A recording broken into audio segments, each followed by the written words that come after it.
Olá pessoal, espero que tenham passado um bom feriado de Natal, uma boa noite de Natal, um tempo bom de família. E vamos terminar nosso final de semana prolongado com uma reflexão aqui dentro do nosso tema Marco Zero. Marco Zero, a gente falou em Mateus, em Lucas e agora vamos falar em João. Falar da luz do mundo. A luz do mundo é o texto, um dos pontos, né, importantes aqui nesse texto. Quando eu penso em luz, eu penso na ausência dela, porque a ausência dela é que me incomoda mais. Eu acho que a ausência dela é que incomoda mais gente. Eu me lembro como quando criança, às vezes eu queria sair do quarto, queria ir até o quarto da minha mãe, e quando acordava lá no escuro, eu tentava achar o interruptor e às vezes ia para o lado errado. Perdia a referência. E tentava de algum jeito sair. E aí eu começava a chamar minha mãe, ela vinha acendia a luz, eu estava do outro lado do quarto, procurando interruptor onde não existia. Então, sem luz a gente perde a referência. Me lembro também das experiências em cavernas que eu tive. Uma delas foi no Petar, aqui no interior de São Paulo, e na Caverna Santana. Algumas vezes a gente tentou lá com uma equipe, ver quanto tempo a gente aguentava ficar em silêncio e com todas as luzes apagadas, as lanternas, a luz de carbureto, tudo apagado e a gente ficava em silêncio para ver quanto tempo a gente aguentava. Sempre dava 2, 3 minutos no máximo e a gente já dava aquela agonia, a gente logo tinha que acender tudo e voltar a conversar, a gente não aguentava a escuridão. Mas essa é uma referência, né? E algumas crianças têm mais dificuldade com a escuridão e crescem adultos e continuam com dificuldade com a escuridão. Eu conheço muita gente que não gosta de ficar com tudo escuro, né? Por outro lado, tem outras pessoas que também lidam. Então a escuridão é um assunto, a escuridão e a luz é um assunto que a gente não pensa, mas ela está o tempo todo presente.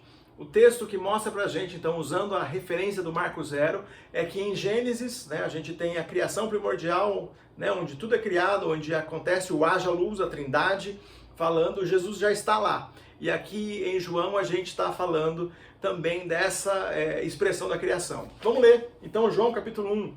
No princípio aquele que a palavra já existia. A palavra estava com Deus e a palavra era Deus. Ele existia no princípio com Deus. Por meio dele, Deus criou todas as coisas. E sem ele, nada foi criado. Aquele que é a palavra possuía a vida. A sua vida trouxe luz a todos. A luz brilha na escuridão e a escuridão nunca conseguiu apagá-la. Deus enviou um homem chamado João para falar a respeito da luz, a fim de que, por meio de seu testemunho, todos crescem. Ele não era luz, mas veio falar da luz. Aquele que é a verdadeira luz que ilumina todos estava chegando ao mundo. Veio ao mundo que ele criou, mas o mundo não reconheceu. Lembra a criação primordial? Veio ao seu próprio povo e eles o rejeitaram. Mas a todos que creram nele e o aceitaram, ele deu o direito de se tornarem filhos de Deus. Olha que importante aqui. Nem todo mundo é filho de Deus. Só aquele que crê naquele que é a palavra, naquele que é a luz. Estes não nasceram segundo a ordem natural, nem como resultado da paixão ou da vontade humana, mas nasceram de Deus. Assim a palavra se tornou ser humano, carne e osso. Jesus, o Marco Zero do cristianismo. E habitou entre nós. Ele era cheio de graça e verdade, e vimos a sua glória, a glória do Filho único do Pai. Bom, ele estava lá no Marco Zero, aquele do primeiro momento da criação, ele já estava lá. Mas a gente está aqui para falar dessa criação que não pode ser desprezada, né? Desse momento do poder de Deus que não pode ser desprezado, que tem a ver com o nascer do cristianismo, com o nascer da nossa redenção, com a luz que ilumina todas as pessoas, com a luz que me ilumina e ilumina você que acredita em Jesus. Aqui a gente vê esse texto falando sobre a salvação que está em Jesus, mas a todos quantos o receberam, deu-lhes o poder de serem feitos filhos de Deus. Então é filho de Deus aquele que crê nele, aquele que crê que Jesus encarnou e veio aqui e viveu entre nós. Esse é filho de Deus. Se você não crê, você logo não é filho de Deus, como nós entendemos aqui, segundo o que João está dizendo para nós. Mas o que é impressionante nessa apresentação de João, ele apresenta Jesus como a luz que faz frente às trevas. Então faz frente à escuridão que estava nesse mundo, a escuridão e a desordem que estava nesse mundo. E a luz iluminou as trevas. E quando a luz iluminou as trevas, ele mudou tudo. E quando você estava indo para uma outra direção, estava do outro lado do quarto, como quem procura um interruptor lá, como quem procura a solução lá, como quem procura um jeito de resolver as coisas lá. Jesus ouvindo a sua voz, como acontecia quando eu era criança, Jesus ouvindo a sua voz, como alguém completamente interessado em resolver o seu problema, ele ilumina o mundo. Ele ilumina e mostra, não é esse caminho, você está indo para o outro lado, olha para cá. Jesus veio a esse mundo para mostrar tudo isso. E as luzes de Natal, toda vez que você ver uma luz de Natal, ainda, né? A gente está no dia 26, a gente está no final de semana de Natal, você ainda está aí com os enfeites de Natal. Você ainda tem aí na cidade do interior onde você está, na nossa cidade de São Paulo, você ainda tem os enfeites de Natal. Os enfeites estão por todos os lados. Essa luz, toda vez que você ver uma luz em uma árvore, uma luz iluminando, lembra que Jesus é a luz do mundo, que ilumina as trevas desse mundo, que ilumina as trevas do nosso coração. A luz que o mundo mais precisa, mas que o mundo despreza. A luz que nós mais desprezamos, mas a gente de vez em quando está do outro lado do quarto. Às vezes a gente está do outro lado procurando um interruptor onde não existe, procurando luz onde não existe, procurando um lugar onde não existe. Nós devemos buscar a luz que é Jesus. E é interessante que depois que nós encontramos a luz, olha o que a gente tem, semana passada a gente falou de João, falei alguma coisa de João, da profecia do pai de João, né? O pai de João, Zacarias, quando ele vai profetizar, ele passa um tempo mudo, ele vai profetizar, ele fala de Jesus e agora a gente tem aqui essa referência do chamado de João, né?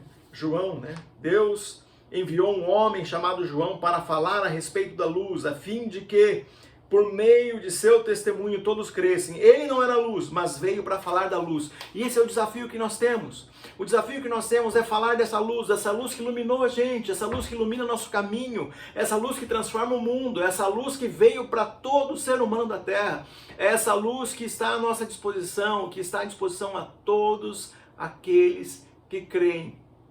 A todos os que creem, deu-lhes o poder de serem feitos filhos de Deus. E como seria importante a gente considerar que a nossa família, essa família que está aí dentro da sua casa, que todos eles fossem considerados filhos de Deus também. Não só um grupo de pessoas que tem um sobrenome, mas pessoas que são chamados segundo o poder da transformação do Evangelho. Pessoas que estão experimentando a transformação do Evangelho, que acreditam que o marco zero da fé é Jesus, que no poder grande dele ele se aproxima de nós e toca nosso coração. Acreditar nessa palavra de João, que ele não era luz, mas ele veio falar da luz, e isso é um desafio de todos nós.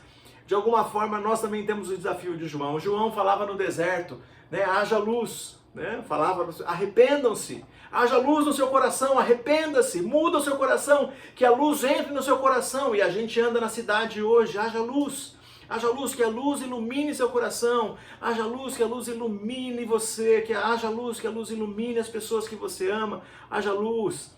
Eu não sei sobre quem você diria hoje, haja luz, sobre quem você deseja, sobre quem você se ajoelha para dizer, Senhor, haja luz no coração do meu pai, haja luz no coração dos meus irmãos, dos meus filhos, das pessoas com quem eu vivo, dos meus vizinhos. Mas a gente não deveria estar sossegado, a gente deveria estar assim, com esse mesmo desejo de ver as pessoas se arrependendo, sendo batizadas, experimentando a transformação, experimentando a luz que é Jesus, tendo um marco zero na sua vida, a luz que é Jesus. Que essa seja uma verdade para a nossa vida, mas essa verdade que não é só para a nossa vida, essa verdade que é para as pessoas que nós amamos, essa verdade que vem sobre as pessoas que nós conhecemos, que a gente tenha coragem de dizer haja luz, e que muitas pessoas possam dizer, o Natal, ou a semana do Natal, os dias ali do Natal, foi o marco zero da minha vida. O marco zero da minha vida foi o momento que finalmente eu compreendi que a luz de Jesus podia iluminar minha vida, que eu tinha que parar de procurar uma luz do outro lado do quarto, que eu tinha que procurar um interruptor onde não existe, que eu tinha que ficar, que eu precisava parar de procurar isso, eu precisava conversar com alguém que, como João, tinha coragem de dizer: haja luz. E a escuridão, ela cobre imperfeições, a escuridão cobre perigos, a escuridão encobre dificuldades, e a luz vem e ilumina tudo, ilumina nossos sentimentos, ilumina nosso coração, cura a alma, porque a luz é Jesus que muda todas as coisas. Que Ele seja o marco zero da sua vida. Que Deus nos abençoe, que esse final de semana de Natal seja muito especial para você, não só pelo descanso, não só pela festa que teve, não só pelas coisas que, pela boa conversa que você teve, que eu espero que tenha tido, pela boa festa que eu espero que você tenha tido. Que esse não seja a marca de um Natal, mas que essa marca do teu Natal seja essa grande alegria de saber que você pode ser esse mensageiro como João Batista, né? Saber que você pode levar o marco zero da fé cristã para a vida de outras pessoas, que as pessoas possam compreender por que é que ela está colocando luz naquele pinheiro, por que é que ela está colocando luz naquele lugar, por que é que ela está iluminando desse jeito, mesmo sem saber. Ela está falando da verdade que é Jesus, o marco zero da fé cristã. Que Deus nos abençoe.